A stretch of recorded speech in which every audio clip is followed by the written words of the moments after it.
Hi everyone, my name is Jesse James and I am the developer of Craftmizer.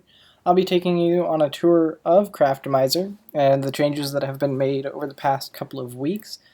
Um, there have been many changes, and in my last video I wasn't exactly clear on all of the usefulness of the simulator, or how it works more or less. So we're going to get started with that. So when we first load it up, I've changed a couple of the colors. Nothing too major. I've kept with the theme that I had before to a certain extent, but I made it a little bit more better for the eye, I guess you could say. Um, and the problem before was that I had, that bright red navigation bar and then a green background, and the way that it made me feel was just like very Christmassy, and I felt that that was too themed, that it was inappropriate for the setting. So I've changed that. I do like the green on or the yellow on the green with the kind of dark blue-gray background. So I'm going to stay with that for a little while and see how it works out. I've changed here. I've added a remove ads and restore purchase button. The ads do disappear once you purchase the ads, and I will be providing user accounts to the teacher, or a user account. So the restore purchase button does work. However, if you click cancel, so when you click on it and if you hit cancel, it kicks you out to a screen that you can't get away from. You can't navigate away from it or anything. So be very aware if you are going to be testing those. It will stop working at that point. And I'm still reading through the documentation to see why this is happening, and see if there's something that I can do to resolve it.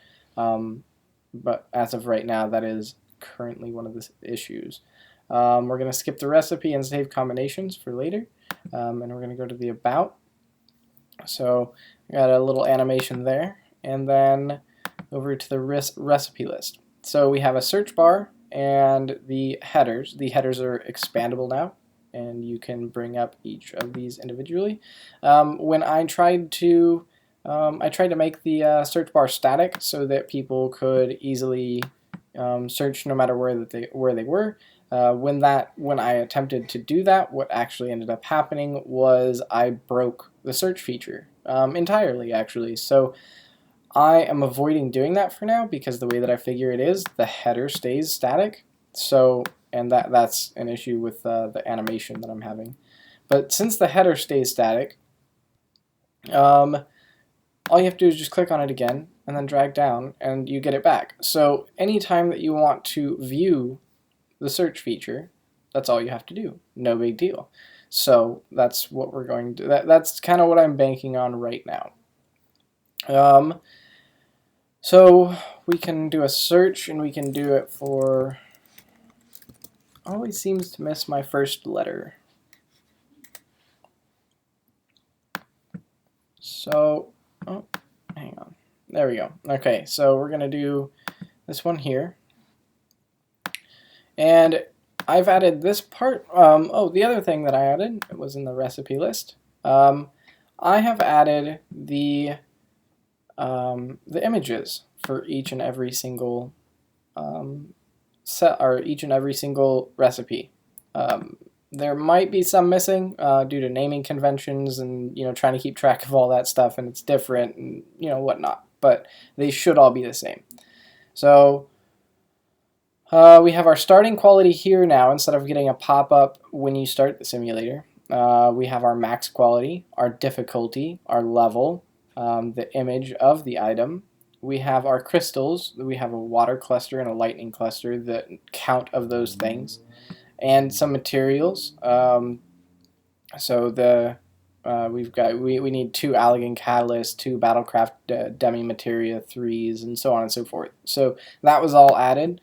This is not being pulled from any API. This is fully in a JSON file that is included with the application. And on top of that, so we're going to go back here, it loads very quickly. It does not have any problems loading. I don't have any slowdown issues or anything like that. The one thing that I did do to try and test and see what would happen is if for some reason or another the cells were to get a height of 0, it will crash. It will take a very long time to crash because it will be trying to load every single image and every single item in the recipe book. That was the only time that I ever had problems with it, was when I was kind of playing with the physical code, but that should never happen because it's hard-coded in at, I do believe it's, I want to say it's like 76, but it might be 80. I think I changed it recently. So we're going to hit simulate, and here we have the heart of the explanation. So I've adjusted these icons to be circular. I felt that it represented better this way. I don't seem to... before I seemed to have an issue with the way that it was kind of displaying. I felt like it was too blocky, so I kind of just cleaned that up a little bit. So here, right here, in this empty space, there are 8 small icons. Those icons represent certain actions, 8 total actions, including comfort zone and inner quiet, steady hand 2, great strides, waste not 2, manipulation, ingenuity 2, and innovation. Of those, there are icons for each except the ones that are consecutive. So ingenuity and ingenuity 2 share one icon. And if we use ingenuity, we see the icon show up with a 5. And if we use ingenuity 2, it overrides that icon and puts the ingenuity 2 icon because it is a better ability. And then you can just go through and delete the first thing that you put there. So that is what they are for. Now, as an explanation, if we use Great Strides, okay, this ability increases, or it doubles, the effectiveness of a touch ability, so a quality ability. So if we come over here and we use Basic Touch, it's going to go away because it got consumed by this ability and it applied 260 quality. If we were to use it on its own, it would apply much less. However, if we come down here and use a synthesis ability, we see that it does not go away. It just goes down to 2. This is because it will not get consumed by a synthesis ability or any other ability other than a touch or quality ability.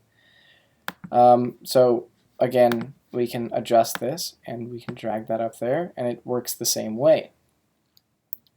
So now that I've shown you the basics of how that works, each of these abilities does something different. Inner Quiet, for instance, does something different than Great Strides, than Steady Hand, than any of these abilities do. So right now we have one. The Inner Quiet is the only one that acts slightly differently than the rest of the buffs. As it gets higher in numbers, it gives you more quality per use of your touches, of your quality abilities. So if we drag this up here and we place it down, we see that it goes up to 2. This happens because Basic Touch added a count to the Inner Quiet. So now, if we were to add another Basic Touch, it would be more powerful, well, other than the fact that there's Great Strides involved, it would be more powerful now than the previous one. So this is 130. So theoretically, if that was not the case, it should go up to 260. However, if we use another Basic Touch, it goes up to 282. So rather than going up to 260, it goes up to 282, and we got another stack. So again, it's going to go up even more each time that you use this. These stacks get consumed by things like Rumination, which gives you CP. According to the amount of stacks that you have, it will increase the amount of CP that you have. And Baigrot's Blessing consumes these. Now this ability, where Basic Touch gives you what's called the effectiveness of 100% of a quality ability, Baigrot's Blessing gives you 100% plus 20% per stack after the first stack of Inner Quiet. So, because I have 3 stacks, that means that I would get 2 stacks of 20%, so 140% would go into this. So if I use it, it consumes it. So that's how that one works. Now, there are many abilities, and I would love to sit here and explain to you every single one of them. However, this would take a very long time. Different ones are going to do different things. Some are going to appear to have no effect at all. The two that come to mind immediately are going to be, where are they? Steady Hand and Steady Hand 2. And these two are not going to become immediately apparent because there's nothing here to process the success rate of the simulation. So that being said, these are used on the discretion of the user. Users know when they need to refresh it. Basically, any time that this number gets down to 0, they likely will refresh it, or they'll use Steady Hand 2 or Steady Hand 1. Now, if you are playing with this, it is possible to break it. You can completely break this thing very easily, doing with certain combinations of actions and trying to adjust them in all kinds of different manners and different ways, and you can break it. I've reduced the amount of times that it breaks. I've reduced the ways that it breaks. I've added catches for a lot of things, but there are still times where it can break, where it can freeze, where it can crash. This is a huge amount of code. It's a lot of logic that is all kind of mishmashed together. So right now it does have its issues, but it is being worked through. This is the beta. So lastly, if let's say we want to save this. So we hit save. It's going to bring up an iAdd. And you've got a little cancel button here that you can go ahead and hit cancel. And it'll tell you, oh, okay, the combination was saved. So you can hit OK. So now we're going to go over to the save combinations, and we see that show up. Great. So now what happens if you click on it? Before it would crash because I wasn't sending over the proper data. But now it'll simply build the list for you. And so if we actually hit save again and cancel that, it'll ask us if we want to overwrite it. Now there are times where this will not work. The overwrite, for some reason, does not always understand that the item might already be in here. What the problem is completely unknown at this point. I'm working on that as well, so I will find out as soon as possible. So if we hit save and close that, so okay, it caught it that time. So it seems to be working okay. So now if we go back, okay, number of actions 5. One of the other complaints that I had was that whenever I'm assuming when you clicked on something from there and you did get it to load into here, if you deleted something, it would simply go to a blank screen. That's not the case anymore. I've never seen that happen. If that does happen, please make sure that you tell me exactly what was going on so that I can figure it out. I would be happy to fix that kind of an error. So, let's see here. Where else? We've covered all of that, and that's pretty much it, I do believe.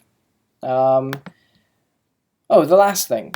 If you want to save your combinations, or if you want to save your class selection, you have to think of this as a actual application, right? It's actually on your phone. So what are you going to do?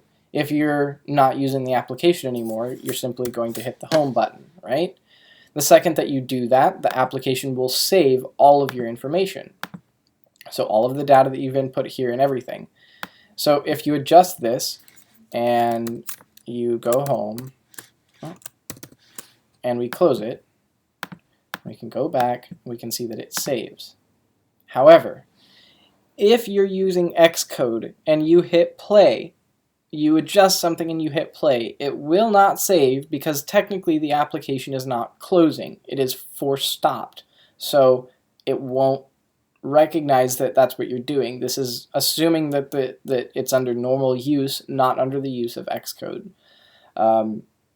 that is one of the design decisions that I decided to make, because I was making so many calls to actually save the data, and I was saving so much data, and I felt that it was completely unnecessary. So now I simply write to a variable and then save that variable later on.